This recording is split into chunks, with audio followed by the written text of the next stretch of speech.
Wait around. Let's jump into game one of this winners round 6 and see what our Pokemon trainers are going to be throwing out of their Pokeballs and seeing how it's going to go down in game one. And oh my goodness, Alex is going for it. There is a Regieleki and a Regigigas out on the field, whereas Wolfe has gone for Regieleki and Kartana. So what dreams are made of, Lee? We've got 2 Regielekis on the field in our first game. Brand new Pokemon, very powerful, very fast. No wonder both players are using them. We've got an interesting board position here with Regigigas. It's actually slow start ability, which slows it down, its attack and its speed for 4 turns, really hindering it. So the sooner Alex can get potentially a Pokemon like Weezing, Galarian Weezing onto the field with a neutralizing gas, commonly what you see played with it onto the field, it will really help benefit and make this Regigigas very threatening very quickly. Got to watch out for the Kartana that can potentially attack it with those Sacred Swords or Max Knuckles from Wolf's side of the field. So both players got nice pivot options here to reposition if they don't feel comfortable right now. Well, Wolfe going straight on the offensive, getting off to a very dominant start by going for that Dynamax, something we'd love to see in turn 1. And it's going to be that Kartana, so potentially could be seeing some Max Knuckles coming out from Wolfe's Kartana into that Regigigas. Obviously going to deal super effective damage, but also get that attack boost, making it even more threatening on the next turn. Alex also going to go for that Dynamax, and I'm not surprised to see it going to be that Regigigas most likely, so that, you know, the Regieleki could have the potential here to go for something like a Volt Switch, get in and out of the field after dealing a little bit of damage to the opposing side, and bring in that Weezing from the back to kind of negate that slow start ability that you were talking about, Lee. So the Regigigas is in its prime and able to deal out a lot of damage, and that's exactly what we see happening here. Alex going for the Volt Switch into the opposing Regieleki, doing a decent chunk of damage despite not being very effective, and returning to its trainer. And I honestly would not be surprised to see that Weezing come out here. It'd be such good synergy between the Pokemon, the neutralizing gas going to be negating the abilities, but no, it's actually going to be the Rotom Heat as Regieleki on Wolf's side goes into the Regigigas and will also be switching out on the field. I mean, Alex bringing in the Rotom, that's going to help against the Kartana, Lee. Yeah, definitely against that Kartana, and quite a smart play here from Alex, maybe suspecting that it's too obvious if he has got the Weezing in the back to bring it in right now, and really utilising something that is able to suck up those electric type attacks a lot easier than what we saw previously. Well, Kartana going for that Max Knuckle, targeting down into the Regigigas. So there's a huge chunk of damage, almost takes it down to 50% with the double up from the Regieleki earlier. And as you can see, getting that attack boost as well. Dusclops also going to benefit from that. As Regigigas goes for the Max Strike into the Dusclops, an amazing switch there with Wolfe bringing in a Ghost type. Not going to worry about those Max Strikes. Yeah, amazing play there from Wolfe and setting himself up really well for this next turn. Obviously the Ghost typing there coming in on the Max Strike that would have otherwise put the Regigigas in a pretty advantageous situation as long as that slow start kind of ends. At the moment the Regigigas, if we see the Trick Room, would probably enjoy that for a few turns. Obviously it's not going to be hitting as hard though with that slow start. The sooner Alex can get something like the Weezing onto the field and get rid of that slow start, the better things will start to get for him. But a really nice play from Wolfe. Board positioning, wasting a turn of Dynamax from Alex is always very useful. You only get 3 of them per game, so wasting 1 of them is an extremely good start for Wolfe here, as he is sitting in a very nice position with that Kartana boosted up, but in an awful position against the Rotom Heat. Yeah, not something we see every day is the Dynamax Pokemon being recalled before the Dynamax turns it over, but Wolfe doesn't really have an option. That Rotom Heat is pinning in the Kartana, going to be able to obviously pick up a KO against it unless there was something like a Focus Sash. So bringing in the Tapu Fini is a greater option there for Wolfe, preserving Kartana for later on in the game. And Rotom going for that Overheat into that slot. Tapu Fini obviously going to be able to take that much better than Kartana would have, does about a sort of a fifth, a quarter of damage there, and that Rotom will have its special attack dropped. Regigigas, however, going to go for that Max Quake, targeting down into the Dusclops. Dusclops, of course, able to take that. It is such a bulky Pokemon. But critically for Alex, he is getting that special defense boost. And with Tapu Fini on the field, that could help out as the game goes on. Tapu Fini known as a special attacker Pokemon. Dusclops, not going for any Trick Room shenanigans here. Just going to go for that Nightshade and chunk away at that Rotom.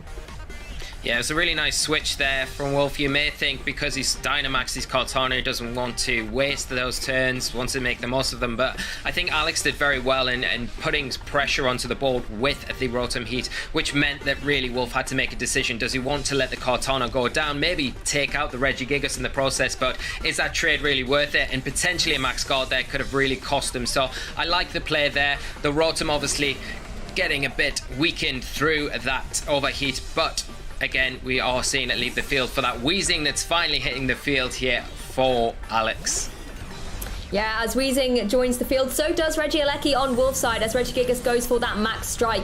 Going to be falling into the Regieleki slot, and I feel like Wolf might have sacrificed this Pokemon just to preserve that Tapu Fini for later on. Tapu Fini can actually be such a good sort of Pokemon hitter out there, and you want to make sure it's not going to fall down to a very easily targeted max strike there. Dusclops going to be giving a Null and Nightshade out this time to the Wheezing, and of course Dusclops doesn't mind taking those speed drops from the max strike either. It's already pretty slow.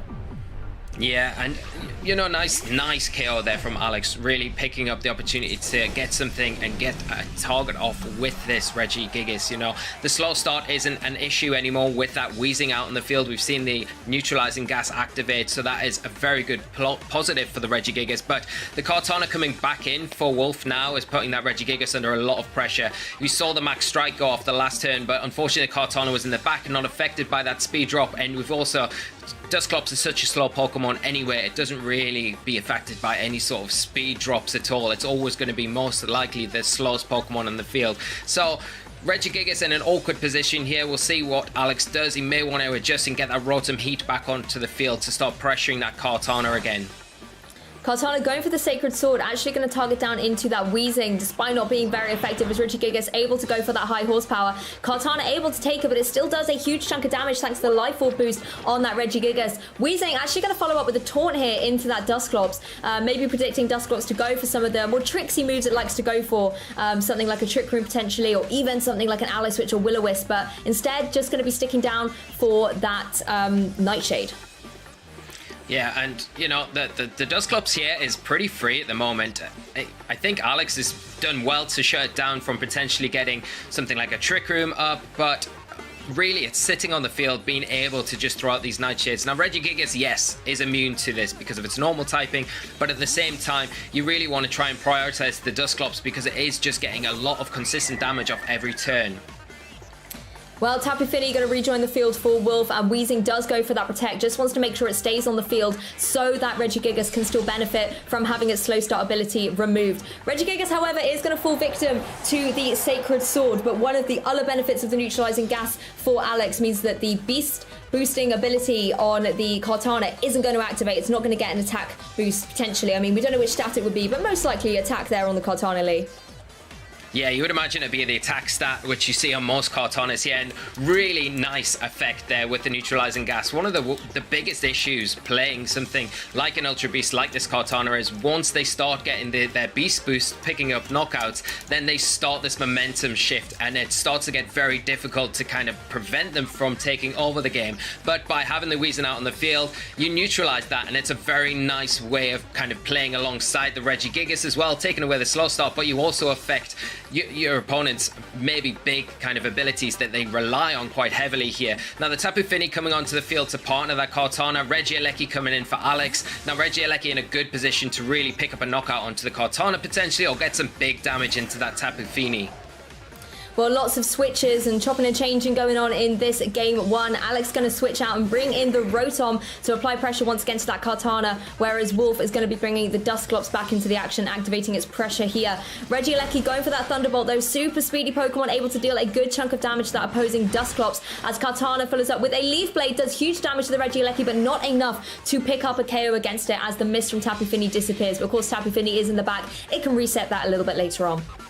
Yeah, now Wolf's got the Dusclops onto the field. At the moment, if you look at Alex's side of the field, he's got a very big advantage. He's got a way to knock out the Kartana with the Regieleki that will outspeed, and he's got the Rotom to potentially throw an Overheat that we saw earlier on in this match into the Dusclops. And maybe it's at low enough health at the moment to actually get the knockout, depending on how the Rotom Heat has been trained on Alex's side of the field. So I think if you're Wolf, you want to get the Trick Room up right now. You want that speed control advantage, and then maybe get something like Tapu Fini in that can start wearing down and chipping away the last few Pokemon on Alex's side of the field. Now, if you're Alex, you need to prevent this Trick Room from going up, so you need to be able to remove that Dusclops on the field right now. Well, Regieleki going for that Volt Switch, but not enough. Dusclops able to hang on with 11 HP. So unless the Rotom is going to follow up and pick up the KO against Dusclops, Wolfe is in a position to potentially set up that Trick Room if that's what he has locked into. Weezing going to rejoin the field, saying to set the neutralizing gas and of course stop any potential Beast Boost from Kartana again if it's able to pick up a KO.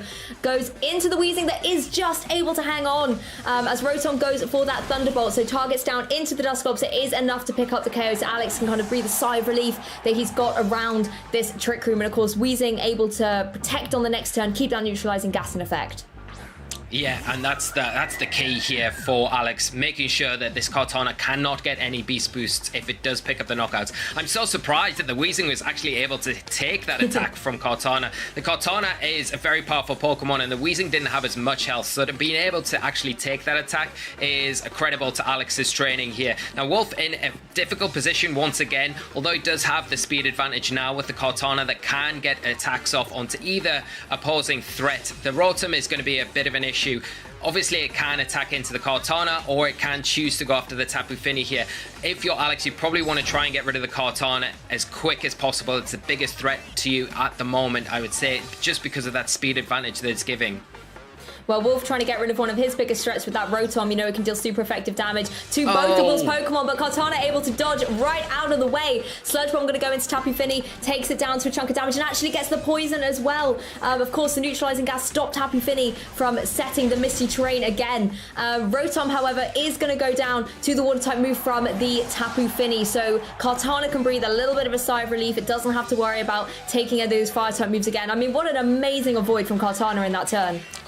Yeah, that was very unfortunate for Alex there. If it had hit, it would have definitely taken the Kartana down, and it may have been a bit easier to wrap this game up for him. Unfortunately, the Kartana still on the field, but not in the greatest position. Like we mentioned earlier, we had a similar board position where the Regieleki was out in front of this Kartana of Wolfe's, and it does pressure a knockout with one of those big electric type attacks. Although the Weezing kind of playing a little bit counterintuitively here, not allowing this transistor ability on the Regieleki to activate, because as soon as the Weezing is neutralizing gas is in effect, obviously that transistor boost isn't in effect on the Regieleki, which may hinder Alex slightly. Yeah, and Alex just playing a little bit defensively here on this turn, going for the double protect, trying to get a KO against that Tapu Fini, but it's able to survive on 2 HP with its poison. Also allowing him to kind of scout out what Wolfe's going for. He's just going to be clicking in those moves to try and pick up the KO. Regieleki, whether or not it can pick up a KO against the opposing Kartana, I'm not too sure with its ability being suppressed if it's going to have enough firepower in order to do that. And it also depends on the item that we see on the Kartana as well. That could definitely play into whether or not the Regieleki is able to get it. We know Kartana is very weak on its special defensive side, meaning that it is prone to some of these big special attackers that can do a lot of damage, taking more damage than you would normally see. And here we go, Lou. Is it going to be enough? Oh, it's not enough. Kartana able to hang on thanks to its Assault Vest item by the looks of things. Leaf Blade going straight into that Regieleki and picking up the KO. Of course, still no Beast Boost, but there's really not a lot that Weezing can do to this Kartana. So instead, wisely targeting down that Tapu Fini with Sludge Bomb, which may well be the only offensive move that Weezing has. Often, you know, we see it having other things. You know, we've already seen the Taunt, Protect, Sludge Bomb on there as well, so that it may not be able to even touch this Kartana. And either way, Kartana is going to be moving first and will be able to secure the KO, meaning Wolfe is going to be able to take this game 1. And as we see, this Leaf Blade coming out, like you say, Lou, and going to make easy work of this very low HP Weezing, and Wolfe taking game 1. Well, it was certainly a dynamic game 1, but let's kick it over to game 2 and see how our players are going to be adjusting. How is Alex going to be able to come back and fight around that Kartana, or whether he's going to stick to the same plan, but this time Rotom might be a little bit more accurate with its overheats. It's going to be Regieleki and Regigigas out once again for Alex, and Wolfe changing things up a little bit. Dusclops out in front straight away with that Kartana once again. Yeah, nice to see the Kartana coming out again. We don't see the Rotom Heat come out for Alex, so that's interesting. But the Dusclops here, just to kind of maybe counteract those max strikes and give at least Alex only one option if he wants to go for those max strikes into Wolfe's side of the field. Exactly, and Dusclops can go for a lot of tricks here. Potentially can try and get a Trick Room up. If it is carrying something like Ally Switch, that can also add a little bit of pressure to the Regigigas, maybe going for some of those max strikes. Of course, Regigigas can have access to Dark-type moves, can go for some of the max darknesses as well, and that's something that the Dusclops doesn't want to be taking either. So Wolfe certainly has a lot to think about. And I think, again, in this turn 1, the way that he might play it might try and determine how the rest of the match is going to go. Of course, Alex got that Regieleki once again. It's going to be free to maybe go for a Volt Switch and allow Alex to change up his ball position while enabling a little bit of damage onto Wolf's side of the field. But first of all, it's going to be the Dynamax of that Regigigas once again. So Alex going again straight on the offensive with the Regigigas, but it's all going to come down to which Pokemon he's targeted and with which move, Lee. Yeah, this is going to be the thing. Is he going to get that Weezing onto the field early, unlike we saw last time, or is he going to go for the same play again and get that Rotom Heat onto the field? We don't see Wolfe go for the Dynamax with the Kartana here, so that Regieleki getting some big damage off into the Kartana, which is going to be very useful later on in this game. And if we do see the Weezing hit the field now for Alex, it's going to be very close to whether or not the Regigigas can take down this Kartana with one of its big, powerful attacks without that slow start ability hindering it. Yeah, exactly. You know, Regigigas, it needs to use these 3 Dynamax turns perfectly. You know, it lost one in game 1, and that can have such a detrimental effect if you're not able to pick up the maximum amount of damage potential that you can in your Dynamax form. It looks like Alex is really thinking about which Pokemon he wants to bring in. Is it time to bring in the Weezing and start giving Regigigas its full potential? And that's exactly what he's gone for. So Weezing going to join the field, set that neutralizing gas, and give Regigigas the best opportunity to deal some big damage. Kartana going for that Sacred Sword does a decent chunk, about a third of damage into that Regigigas, and Regigigas going to follow up with a Max Quake, so boosting up the special defenses on Alex's side of the field, doubling into the Kartana, and actually manages to pick up a KO, the double up of the Max Quake and the Volt Switch. So Alex's main threat in game 1 was that Kartana, and it is now gone. Yeah, and like we mentioned before getting into the match, it's something that Alex really needs to concentrate on down and on Wolfe's side of the team because of how threatening it was in that game 1. And he's done that perfectly here. You know, Wolfe not Dynamaxing it and getting some nice damage off into the Regigigas. We can't miss that. That is some very good damage with the Sacred Sword here. But losing the Kartana that was so pivotal in game 1 is maybe going to make things a bit difficult. But I say this, and then the Glastrier pops up onto the field as, you know, one of these Pokemon that really enjoys the Trick Room environment. Yeah, this is one of the Pokemon you highlighted at the beginning of the broadcast, Lee. It's a very slow Pokemon with its Chilling Neigh ability, as well as able to pick up a KO. It will get that attack boost. So it's a Pokemon that, particularly if it's Dynamaxed up, gets that extra HP advantage. It can start really snowballing through the opponent's team once it's able to start picking up those KOs. So if you're Alex, you're going to have to really think of a way to neutralize it and stop it sort of going through the team and dealing damage, and potentially try and waste some of Wolfe's own Dynamax turns as well. Yeah, and Alex really does have a Pokemon that can come in that we saw him use in game 1 that does well against the Glastrier, and that is the Rotom Heat. Obviously, we're not going to see Wolfe go for a max this turn. Wants to just bide his time a little bit. Well, a Protect a piece. Glastrier going for that Protect, as is the Weezing. Just wanted to keep the neutralizing gas out on the field and protect itself from the Nightshade from the Dusclops. Regigigas actually going to go for that Max Strike, targeting down into the Glastrier. Does a small chunk of damage there, and of course going to be lowering the speed of the opposing Pokemon. That's not something you have to worry about in Trick Room at this stage. You know Wolfe already has the slower Pokemon. What another speed drop here. Trick Room is already up. So wise Protect there from the Glastrier, otherwise that Max Strike would have done a lot more damage. Yeah, definitely, and it's a really nice play to predict the Protect on the Weezing, thinking that that's probably the Pokemon that you want to get rid of if you're Wolfe. You know, if you want to Dynamax the Glastrier, you want to start getting activated those Chilling Neighs. You can only do that if the neutralizing gas has left the field. Obviously Weezing as well, weak to what is commonly used on Glastrier with those ground type attacks, so it can go for a Max Quake into that slot, which would be very beneficial. And I don't think you worry too much about the Regigigas at this point. Well, Weezing going to actually leave the field, gonna leave Regigigas to have its slow start, but bringing Rotom onto the field, again a Pokemon that can apply a lot of pressure to that Glastrier, and you just mentioned Max Quake potentially going in the direction of that Weezing, and that's something that Rotom with Levitate ability isn't going to worry about at all. But of course it all comes down to what Wolfe has predicted. He is a player who is extraordinary at analysing his opponent and sort of predicting things turns and turns ahead.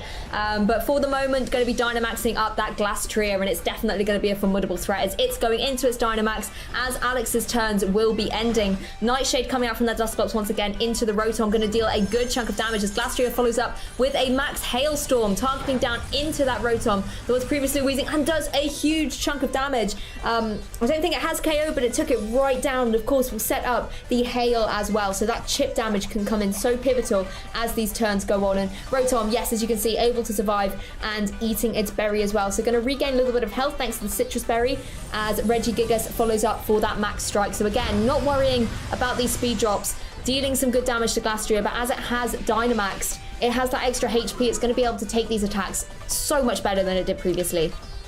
Yeah, and with the Wheezing leaving the field for Alex as well, that slow start ability activating again and then weakening the Regigigas, which is not really going to play into Alex's best laid plans, you know. The Regigigas now finishing its Dynamax turns, and it's going to be a bit of a struggle. He needs to see out these Trick Room turns. The Glastria is done so much damage to that Rotom. If he wants to go for a Max Hail into that slot again, he can potentially pick up a knockout there, and it's not something that Alex will want to switch in the Wheezing for. So maybe you see a Protect there, and is it time to just try and get rid of the Regigigas if you are Glastria here?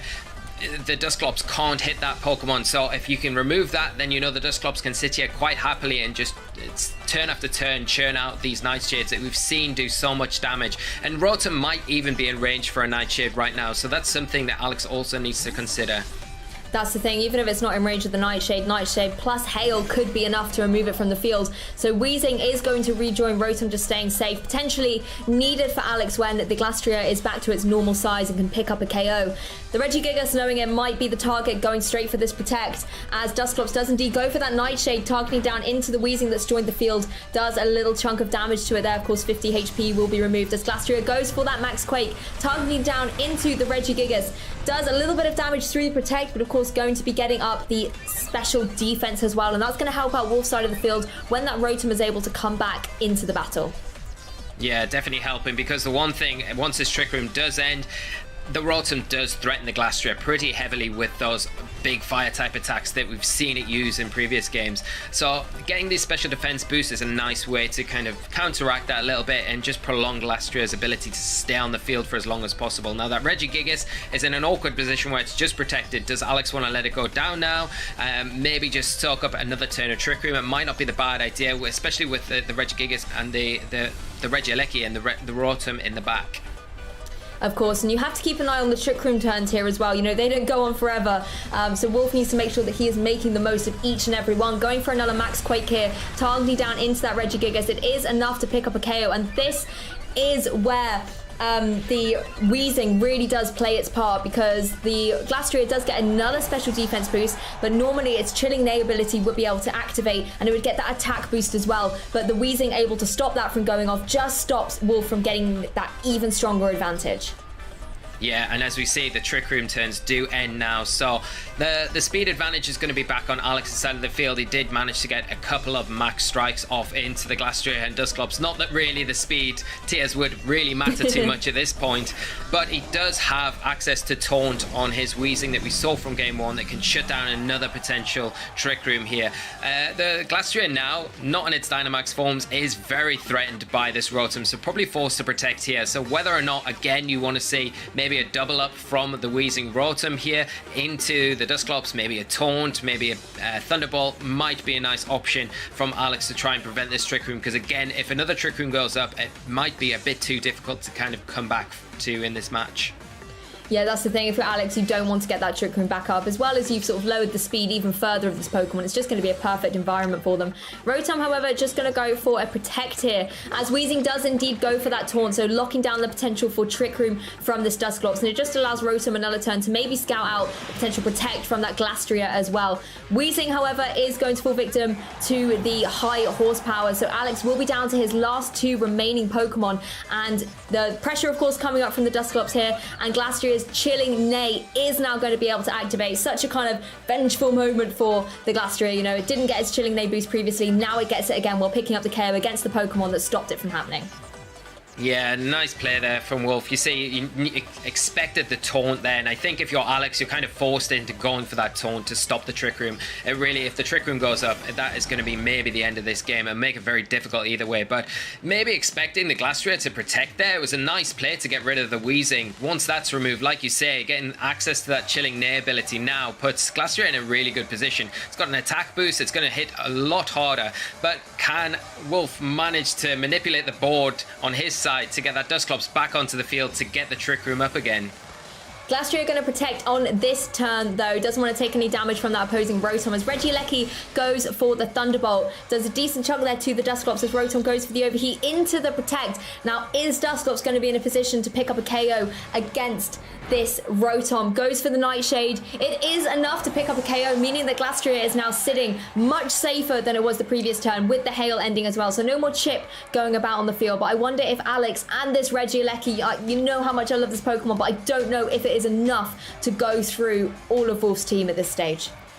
Yeah, and I think the special defense boosts that Wolfe got onto the Glastrier and Dusclops earlier on are really paying off now, and I think it's a really smart option when he was Dynamax to take advantage of that max move, in particular knowing what Pokemon Alex had in the back to come in. Both big special attackers, and you can see there how much damage the Dusclops took from that Thunderbolt that would normally do a lot more damage in that situation. Maybe the Dusclops is in a position to actually take an attack from the Regieleki, but you know, we're at a stage now where Wolfe has 3 Pokemon to the 1 Regieleki. It might be a little bit too much for little Regieleki to come back from. Well, it's going to try its best. Goes into the Glastrier, but didn't get a critical hit, which I think it needed at this stage. So instead, going to have to take the close combat in retaliation. Will be KO'd. It can go back to its trainer, have a little bit of a rest. And Glastrier, same thing. You know, Glastrier put in a lot of work in this game too. It deserves to go back to its Pokeball, as it has just won Game 2 for Wolfe Click, and thus the set. So well done, Wolfe Click, winning this Winners Round 6.